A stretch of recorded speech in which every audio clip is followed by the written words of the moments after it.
Welcome back to the Divine Deception. When we last left off, we were dealing with the tragedy of fake Thane becoming real Thane.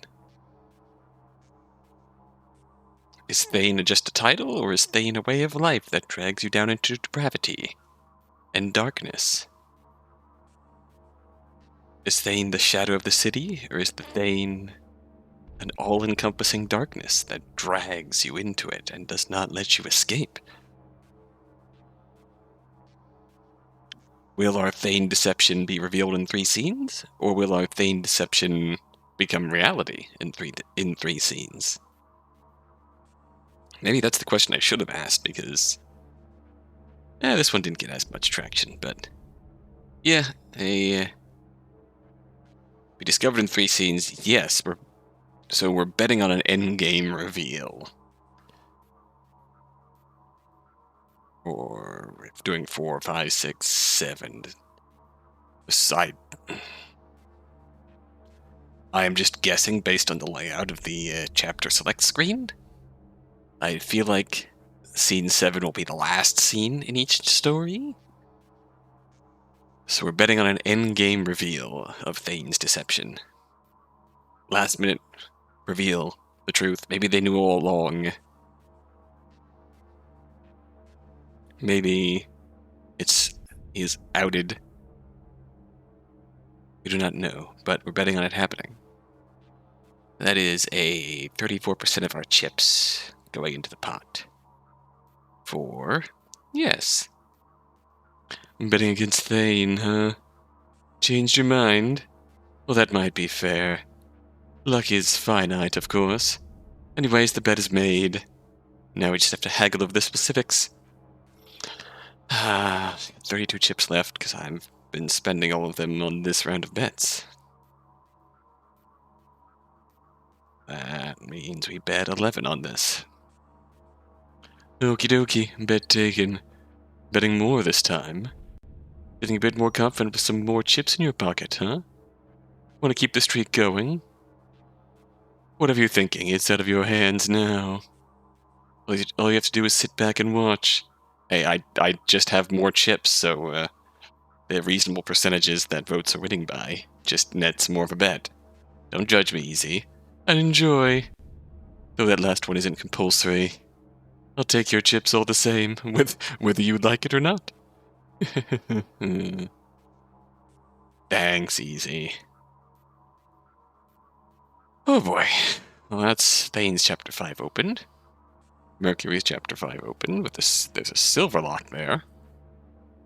Probably means something significant is behind that. It's time for Devon's chapter 4. The weapon. Blip. Blip. Blip. Blip. Slowly and methodically I flipped the kunai in my hand. Is Devon still going after Locke? Ooh, How did the Duods get roped into going after Locke? It's been a while since I had this thing on me, but recent events had reminded me of it. I decided to grab it out of the closet back at my place. Flip. Flip. Flip. I had forgotten how relaxing it was to flip it around like this. It was nice doing something with my hands. Felt like I was keeping myself occupied. Was something to do. Flip. Flip. Kept my mind occupied. Kept it from spiraling. Believe me, I wasn't far from spiraling right now. I mean, Jesus Christ. How worthless was I? Outmaneuvered by a lowly, conniving piece of shit like Locke. I was never smart, but at the very least I used to be able to kill properly. Now I couldn't even do that? The one thing I was meant for? One thing I could claim as my own skill set? Worthless. Worthless, worthless, worthless. It's depressing knowing just how fucking devoid of value I really was deep down. Utterly unable to even do the simplest of tasks. And falling for that briefcase stunt. I didn't learn the truth until quite a bit later. Jesus Christ. How dumb can you get? Useless, utterly useless. was the first instance I had failed a job. I hadn't just failed it, I had utterly bombed it. No, I needed to report into Aisha. But I remember what it felt like as I was taking out my phone. A familiar, choking feeling in my throat. My body begging me not to report my failure, feeling retaliation. But I had to do it. As scum as I might be, I had to at least keep Miss Aisha in the loop. Slowly, despite my best instincts, I brought my finger to the sell button. Then I reported in. I'm sorry, ma'am. Oh? I failed. Lock. Got away. Tried my best, I really did, but I failed. I set up an ambush, but he outmaneuvered it. I don't know if he somehow suspected there would be an assassination attempt on his life, or if it was a lucky coincidence, but there was a perfect opportunity that completely threw my plan into disarray. Still, I tried to finish him off despite the hiccups, but I was unable to catch up and kill him. Ultimately, he escaped, and I have nothing to show for it. I remember just standing there, feeling an ice-cold ball in the pit of my stomach. I didn't know what punishment was in store for me. I really didn't care on that front.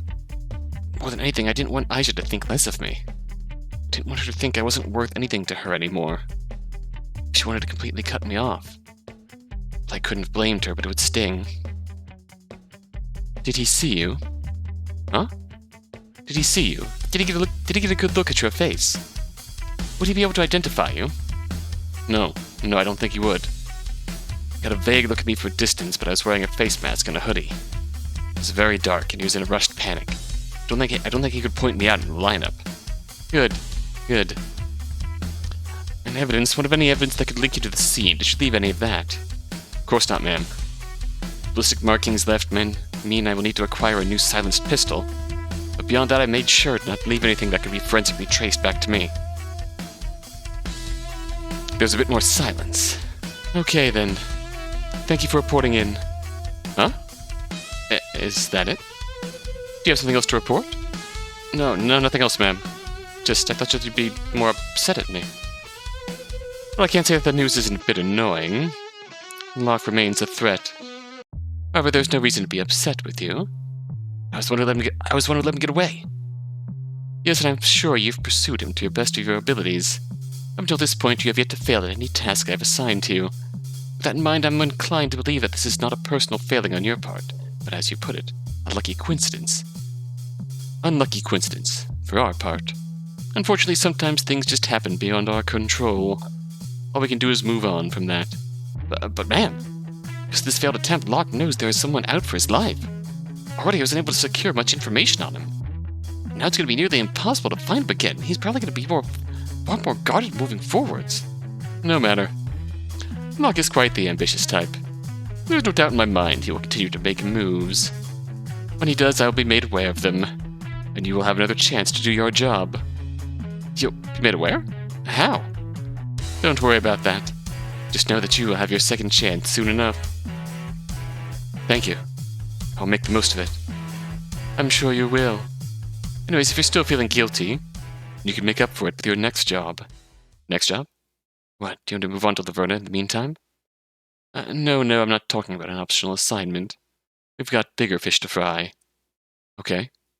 Who's the target? I'm not yet sure. I do know the client. The client? I know this is a bit unorthodox, but I'm not actually the one requesting your services this time. Huh? Wait, isn't the whole point of this operation that I'm your personal weapon? That's a major part of my power. Indeed. Normally I would utterly loathe the idea of leasing you out to another person, making you nothing more than a contractual killer. However, we have found ourselves in something of a bizarre circumstance. This request is coming from one of our chief benefactors. You mean... Indeed, Art was the one who contacted me. Art, what the fuck are you doing?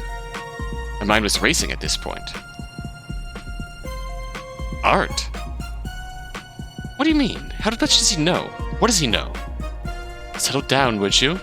Sorry. I'm just confused. Does he know about us? Not us specifically, I imagine. However, he asked me bluntly if I had any avenues that could discreetly settle matters with a lethal touch.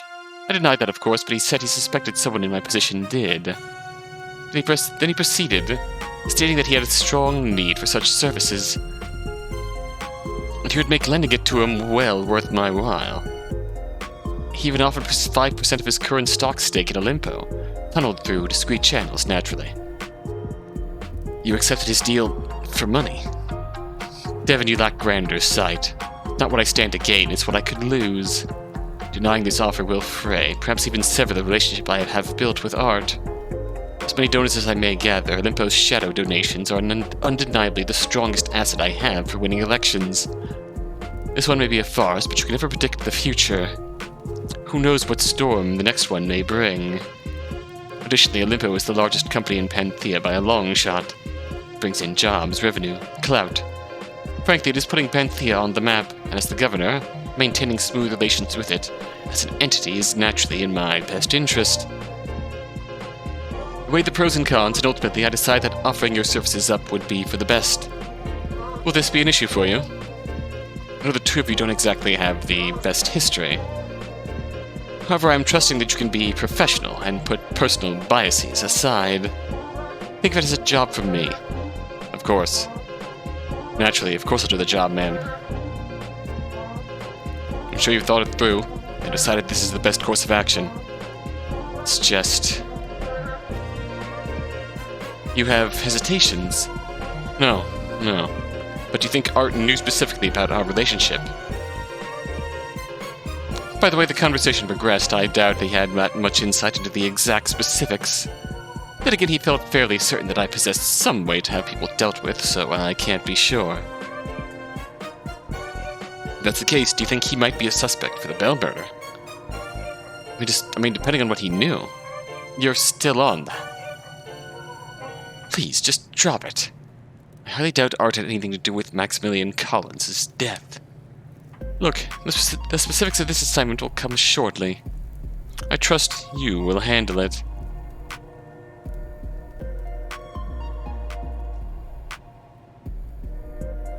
Thank you for the update. Goodbye. And like that, Aisha hung up.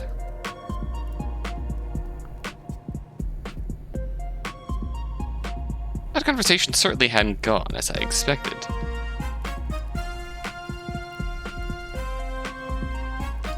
Which brought us to the present. Doing prep work for Art's assignment. Here, in the forest, I let out a sigh. I was upset, but now for a different reason. Working under Art. I couldn't blame Miss Aisha, of course. She clearly gave it a lot of thought. If she said this was necessary, then by golly, it was necessary.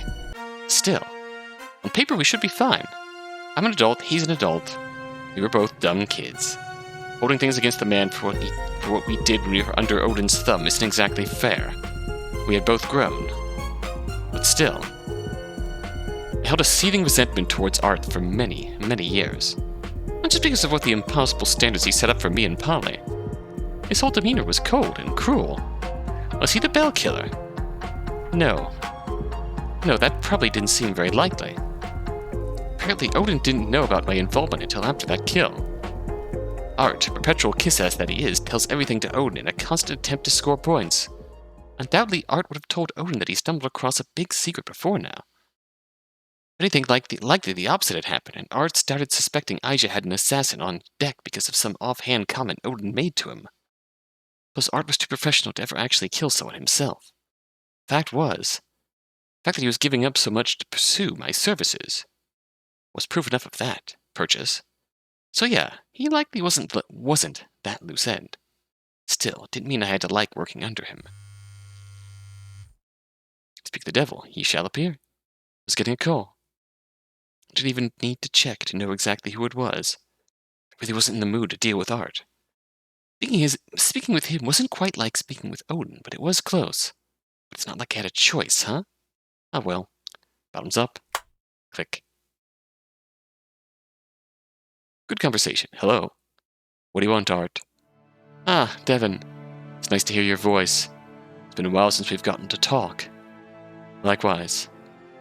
I was doing this, might as well be civil. To be honest, when I was given this number, I was still somewhat uncertain of what I'd hear on the other end.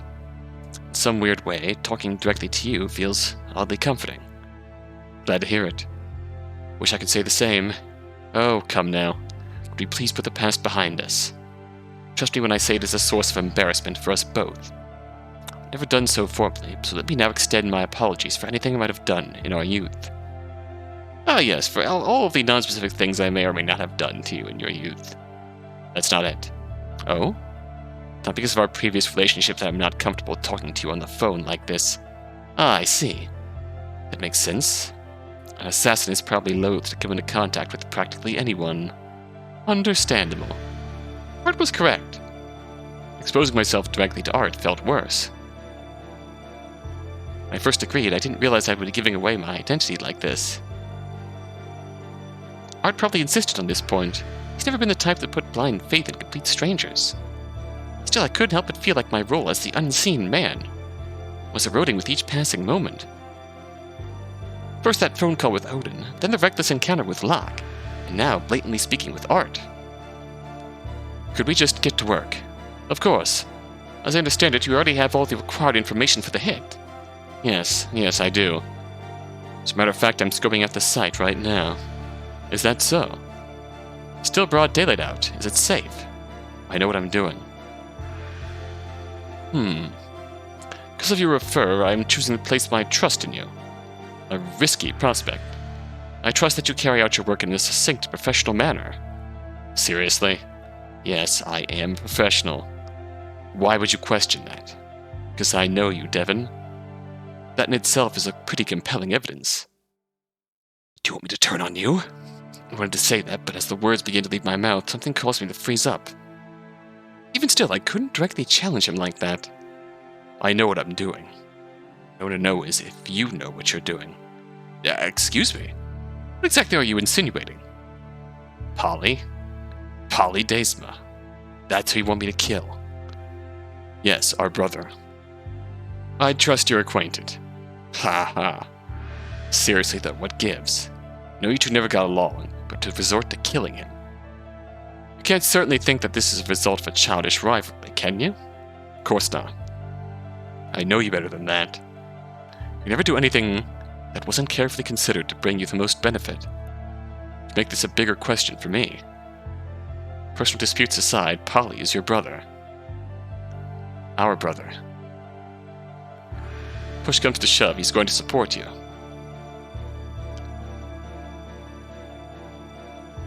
That comment, dear brother, shows exactly how out of touch you've become. Well, not like that's particularly a surprise. Not like you were on top of things in the past. For spending as much time as you have slinking around in the darkness, killing people for money, it tracks that you become utterly clueless. Oh, my bad that I've checked out of you two's dick-measuring competition. What a crass metaphor. So you know this is a war over the succession to the Olimpo name and all the power that comes with it. It is important. Is it a war when you've so thoroughly won? That's what I've thought. However, for whatever reason, Polly has decided to pick up the fight. Quite recently, he has taken a shot at me. After more analysis, it is quite clear that the recent theft was his doing. Luckily, I cover my tracks well enough. That victory alone won't win him much ground.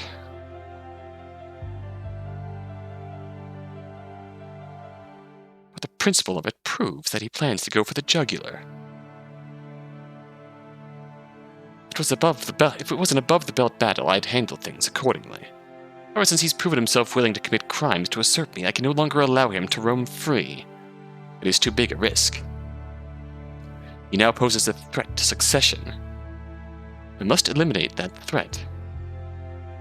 You know, I'm also your brother. Technically speaking, I also prove a threat to your succession. Why, Devon, I didn't remember you having a proclivity towards humor. How age changes us. Keep it together. Still, murder is a rather drastic option. It is a drastic situation. It isn't you. Let me guess, Odin put you up to this. I make my own decisions. Of course. Of course, Odin would never directly advise one of his sons to murder another. He probably said something like, the helms of Olimpo can only be reigned by one willing to do anything to grasp them. If one poses a threat, then ending them shouldn't be an option. It should be the given course of action. Pretty good Odin there. Well, I also grew up with him. He's right. You always did agree with him. It's not just a matter of staying on top of running a limpo. When dealing with stakes as high as this, things can get dangerous. I could end up in jail, or worse, dead. You know Polly just as well as I do. He can get single-minded, impulsive, historically bad at thinking through the consequences of his actions. Even if he didn't mean it, his attempts to defraud me could end my life. Getting to him first is a natural precaution. I couldn't help letting out a short chuckle, one I didn't even know where it came from. I know this was my job, but I was having trouble understanding what I was hearing from Art. You're really serious, huh? I mean, think about this, Art. Really think about what you're doing. I'd prefer not to. That's why you should. Now, you've done a lot in your quest for power. Probably a lot of shit I wouldn't want to hear about. But murder? Where do you get off asking that? You're an assassin. That's different.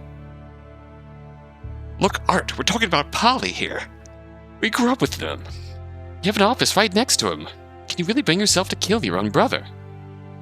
That's why I hired you. You could hear Art audibly breathing. Though he didn't say as much, it was clear my line of questioning was affecting him. But before I could say anything else, he spoke in a quiet voice.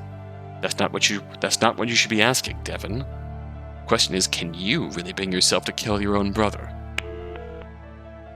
Without another word, Art hung up the phone. That? He was really monstrous. The Desima. What happened to them? What happened to us? We're really at this point in our lives. To have fallen into this state of things. Maybe that's expected. Maybe we deserve it. No, the one who really deserves things done to them is Odin. He still sits on an ivory throne. Can't believe it. I truly can't believe it. We're still squabbling, fighting for his approval. We are adults, living full lives, and we're still... I felt myself being sucked back in time. I could feel myself regressing back to when I lived under Odin's roof. When I lived in fear. Oops. Remember how much I hated it. Tried to run away, you know.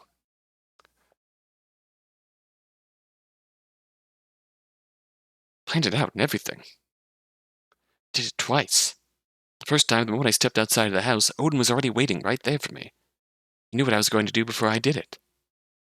The second time was a bit more successful. I stayed away for a couple of hours. I knew Odin would know that I had left very shortly after I ran away. Thought that if I hid in the forest for a while, that would throw off his search. He'd assume I would start with the city. However, hours later, Polly caught me hiding in a tree. Odin had put Art and Polly up to looking for me. Never tried running away after that. Art, Polly. They should have been my allies. We should have had a common enemy. But yet they were both always so horrible. Art, he was never dependable. He was always so emotionless. Indifferent to my feelings. I was never as smart as him, and he knew that. He lorded it over me. I liked the feeling of superiority he got from it. Never saw anything wrong with following Odin because it was almost never hard for him. It came naturally for him. Of course he'd leave me behind. But Polly... I should have been able to trust Polly. He hated Odin just as much as me. We should have been able to bond. We never did. I was the older sibling, but it never felt like that with Polly. Sure, he looked to me as a common ally whenever in a war with Odin. He bullied me into supporting him, then cut me off whenever he was finally done with his tantrum. I'd get roped into so much shit because of that. But outside of that, he always looked at me with contempt. I thought it was weird. He wouldn't hesitate to point that opinion out. Maybe I was, but still. Whenever we worked together on anything, he'd always be a step ahead of me. I need help keeping up. I should slow him down and annoy him. I'd be really mean when annoyed. Unlike Art, he'd actually hit me. Oh. Maybe he thought I could handle it since he was the younger brother. But he became stronger than me very early on. More than anything, Polly was really selfish. Like, fundamentally self-centered. When Odin offered some prize, his morals be damned, he'd dance to Dad's tune and play hard. That meant tossing me to the side. Remember there's one instance that illuminated all this clearer than anything. We were all pretty young at the time. Odin took us out to this island. Really wanted to test us in a grander fashion. Survival Desima!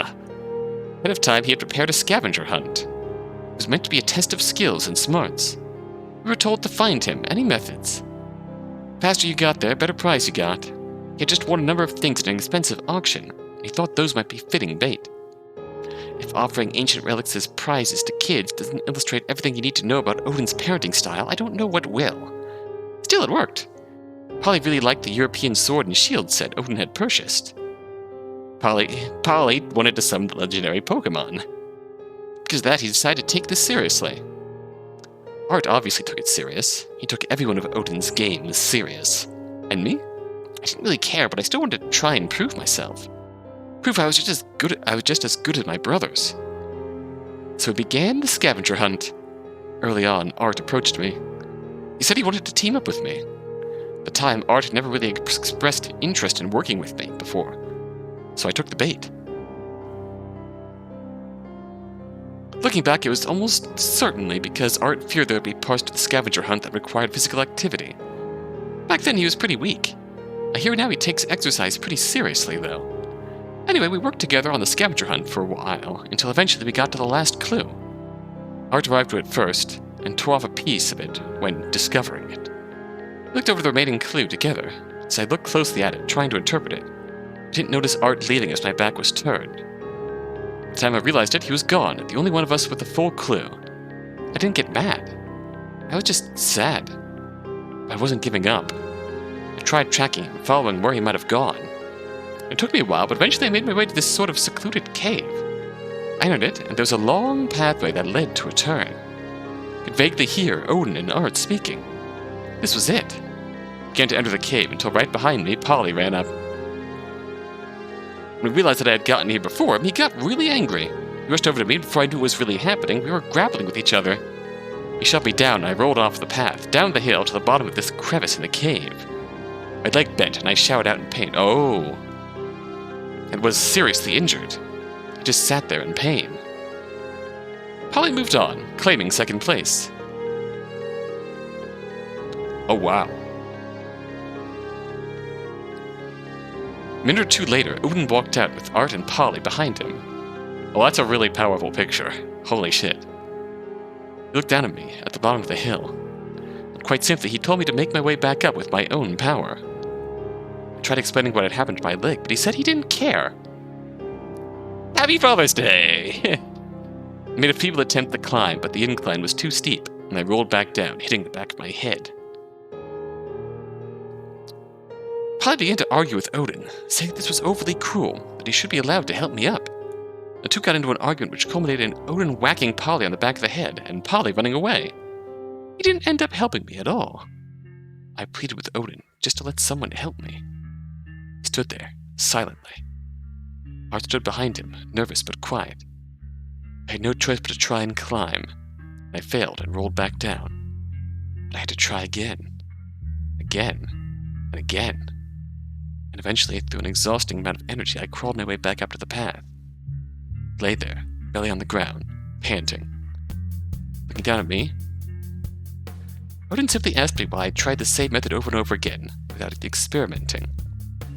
He concluded by saying that at the very least I was able to make it to the path of my own merits, or wasn't completely helpless.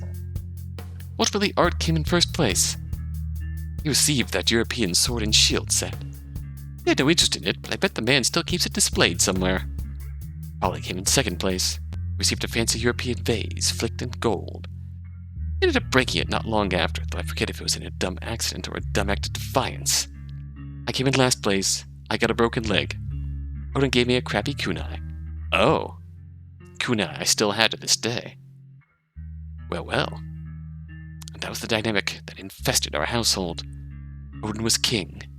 Continuously bullied me. He was an awful, but smarter than me. Art always prioritized Odin over me. He would help Odin with his bullying. I reached out for help. Reached to Polly. but in the end, he'd always rebuke my request. He'd leave for himself. I was trapped with the three of them, completely alone, on my own. Thinking back, I'm pretty sure my spiral started as early as middle school. They just were more mild spirals, like the ones I was in right now. I shook my head, snapping back to reality. Staying in the forest, close to the house that Polly lived in, acting as an assassin. The Desimas. They were a truly rotten family. Worthless one. No good could come of them. Could I bring myself to kill a brother? Ha! What a joke. Honestly speaking, I wouldn't have too much trouble ending the life of any Desima. Might as well prioritize the one I could actually get paid for. I was thinking about this wrong. I was going to kill my target despite the fact that he was my brother. Got to kill my target. He just so happened to be my brother. Lucky break. This was a good opportunity. Unfortunately, things weren't going to be as simple as usual. Polly Desima wasn't somebody who could just die and things would move on. He was, without question, the most important person I'd ever been tasked to kill. It didn't seem like that on the outside. He certainly wasn't the most secured. But if he died, there wouldn't be an investigation. There would be an inquisition. A legion of investigators would be tasked with getting to the truth. This wouldn't go away after a few days. The Polly Desima murder case would be looked into for years. He was just too public a figure. Tying him into the Cock Robin murders was just not viable. That would increase the mystique and danger of the Cock Robin killer to unimaginable levels.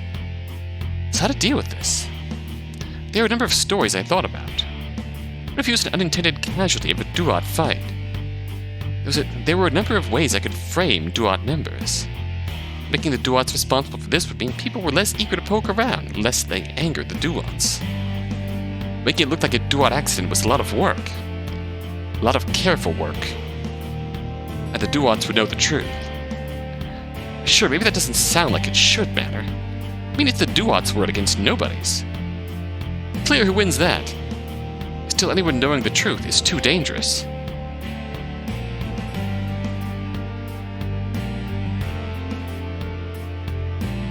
So what about an accidental death? What if Polly's sports cars could have a loose brake wire? Accidents happen. What if Polly died? No matter the cause, his matters would be investigated. If he really was in a conflict with art, that would come up. People would question the timing. An accident right as things were heating up? That wouldn't feel right. They look into the accident closer. As many methods as there were to make a death look accidental, none are completely without traces. I was talented, but even then, I couldn't guarantee a death to look 100% accidental. Another option would be a natural cause of death. There are poisons that could imitate strokes or heart attacks quite accurately. They were expensive, hard to get, but I knew the avenues. Could get them if I really put my mind to it. Polly hadn't exactly lived a healthy life. It would be plausible. But this ran into the exact same problem I had with the accidental death idea. Timing was just too suspicious. And just like I knew about these poisons, so too did investigators. If during an autopsy they decided to specifically look for them, they'd show up. So then, was there just not an answer? Was anything I did too suspicious? No. There was one thing that would work quite nicely. Wouldn't raise suspicions with the timing. No one would know the truth. It wouldn't be out of line with what was known about Polly. Alcohol? I know evidence would be left.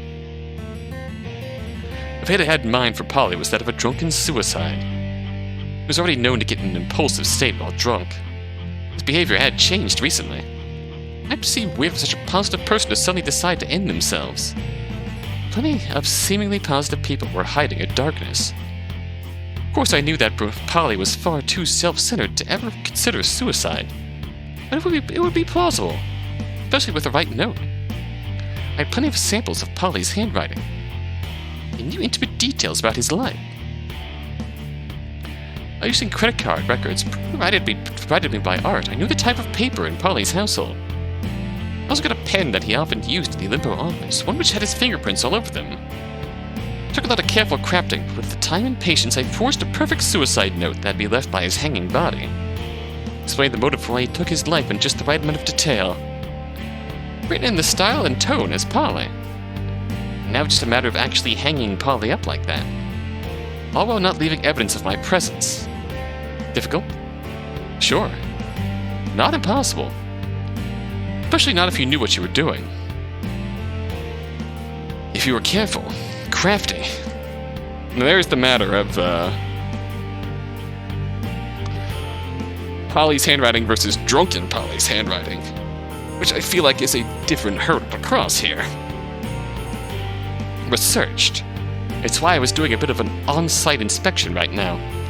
In the trees I was circling the building Polly currently resided in, looking for any oddities on the outside. Of course, I already knew the insides pretty well. This building used to belong to Veronica Collins. Veronica Collins. Maximilian Collins' aunt. Was it possible there was some connection? No, probably not. For all his flaws, I didn't peg Polly as a killer. That'd be a hell of a twist if he was. And it wouldn't be completely out of line with the darker parts of Polly's character we now know about. More to the point, I highly doubted that he was intelligent enough to figure out what the deal was with the cock-robin killings. Anyways, I took it upon myself to draw up the blueprints of Veronica Collins' old house. So I knew exactly what I was getting into. Of course, blueprints weren't everything. Polly had plenty of time to potentially add new security measures. That's what the spectral thermo camera was for. Rather high-end piece of tech. Not something I normally find myself in possession of. However, for a potential assassin, this thing was vitally important. With proper setup, it could scan through walls and stuff and highlight areas with more energy than expected. Basically, it showed all the people and technology present. The scan revealed that, at present, nobody was home. It also showed off a lot of technology. Some things that could only be presumed to be cameras. Interestingly, the, Vels and Krish be hoodlums to,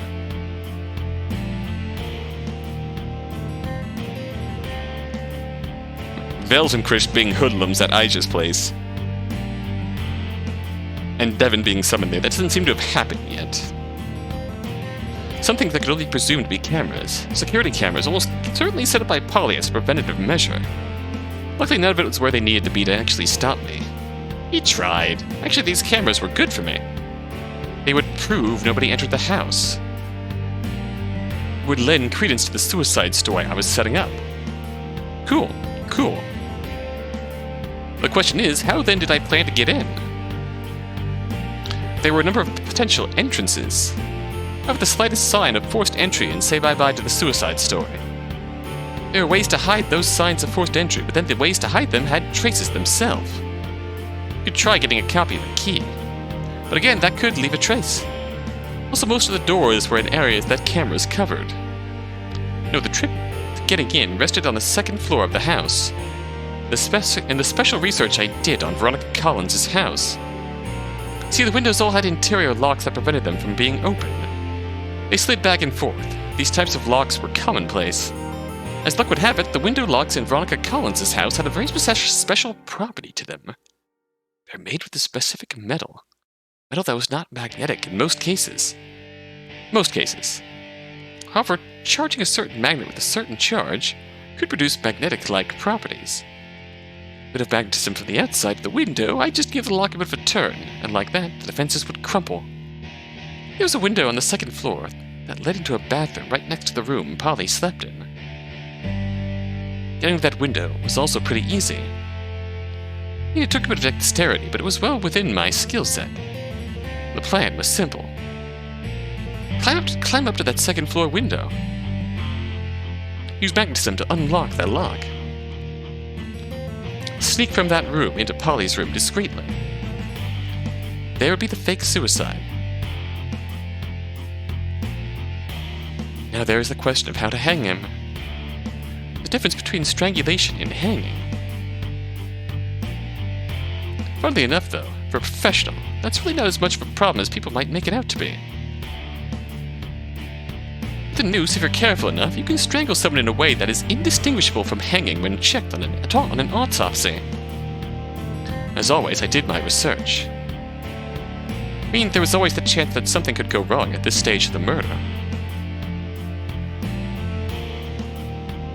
There was always that risk. But unless I really flubbed it, it would at least plausibly be a death by hanging. A suicide note should help push that narrative. At that point, it was just a matter of exiting the same way I entered. Lock the window, down the house. In the middle of the night, Polly would die. Not a trace of evidence that could link back to me would be left. Even with all this precaution, the death would still be looked into. How could it not? There was simply no way to get around that when the objective was killing Polly. The trick was controlling what the investigators would find. And with this, all the evidence they'd find would suggest that Polly killed himself. That was the conclusion they'd reach. If I was lucky, that investigator lady, Laverna, might even show up. It seemed like the sort of case she'd be interested in. And if that was the case, there was even a chance I could get a 2-for-1. Not at the scene, of course. God, no. Was stalking her right when she leaves a surreptitious enough encounter of the street? She was someone who could die with a lot less eyebrows being raised.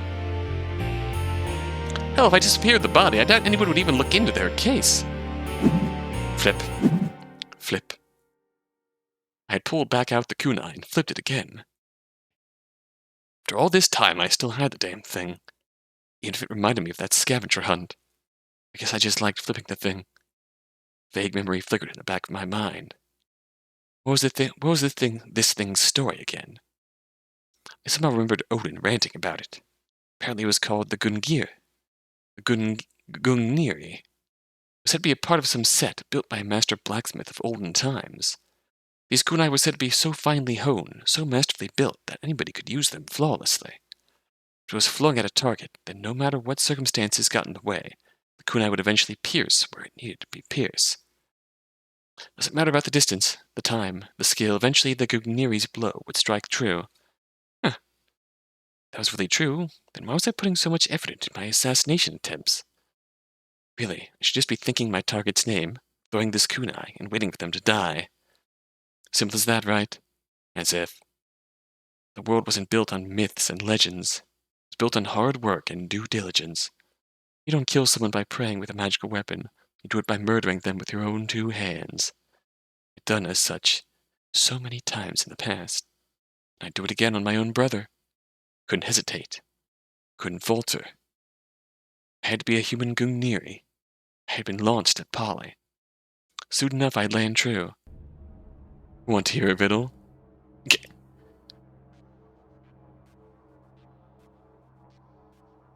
No.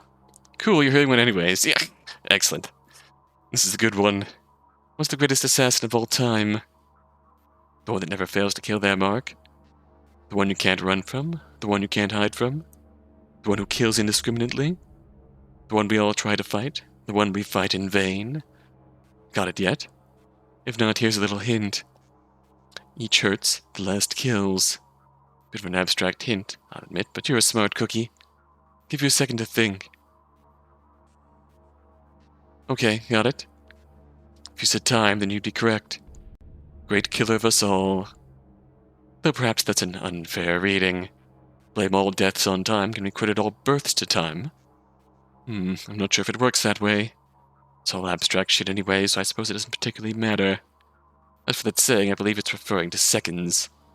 Actually, maybe hours. I'm not sure. Either fits. After all, it's a sundial motto. If you've got some free time, try looking up sundial mottos. They are dark, without fail. Time flies, the hour flees. Make haste, but slowly. Look at my shadow and you will see you're alive. An hour passes slowly. The years? Quickly. Time devours all. Umbra sumus. Ugly stuff, huh? Not sure why I only said the last one in Latin. They were all originally Latin. I'm not sure either. Let's look that one up. Umbra. We are shadow.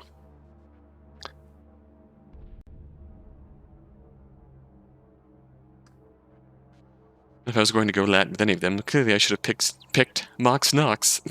Yes, that's just fun to say. Sorry, sundials, right? Anyway, I like picturing time as an ever-flowing torrent of water aimed directly at us all. It fills the cracks within us, pushing them until we break. Of course, the earlier you get those cracks, the more damage time will do to you. Poor Devon. He was cracked from the very start.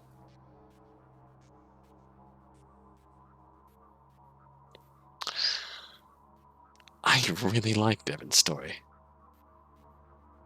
And now Devon's story is heating up. Now,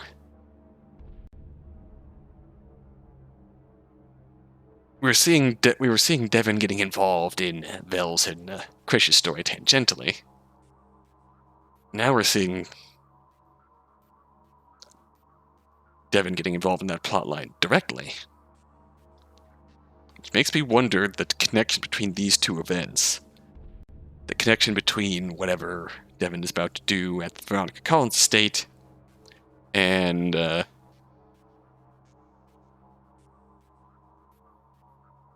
Devon and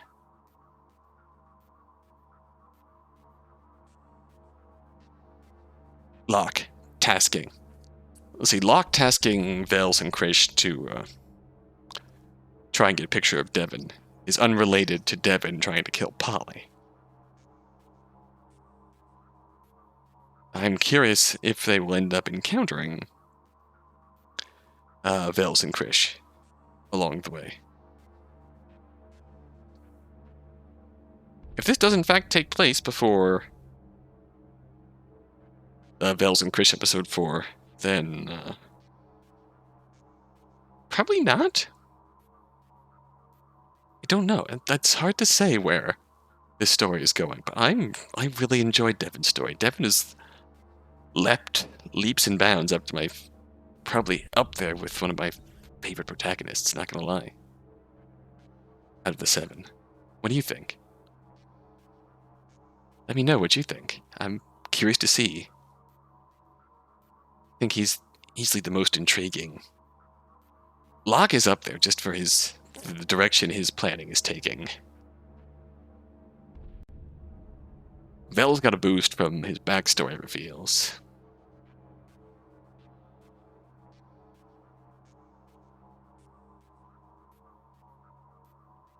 Eris is also very intriguing. She got a big boost up with the reveal that she was Laverna's sister, working with Polly to steal from Olimpo, and then realizing Polly's a pretty shitty person. All in the same fell swoop, communicating with the devil. Eris is up there, but I'm still not really... Oh, I just said the same thing about Devon. I don't really know where he's going, but there's a very clear setup that's going somewhere. I'm not sure where this is going with Eris's story. I'm really intrigued by them both. I think they might be my favorite. Thane's story is also really intriguing. It's also really tragic to see him. It's like there's a reason why I called it the tragedy of Thane at the start of this, because fake Thane is very clearly falling into the darkness, a pit that he's not going to be able to escape from.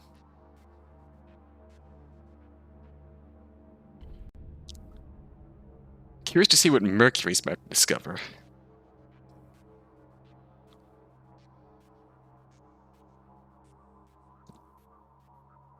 In the bowels of Odin's summer house, in the Odin secret dungeon. And Laverna's overarching story is uncovering corruption in the police side of things. So the police side of the triumvirate working together. Police, Duats, Olimpo. That's the sort of triumvirate. People working together seemingly under a bigger figure. Laverna's uncovering that side of it. Mayhap Devon, Vels, and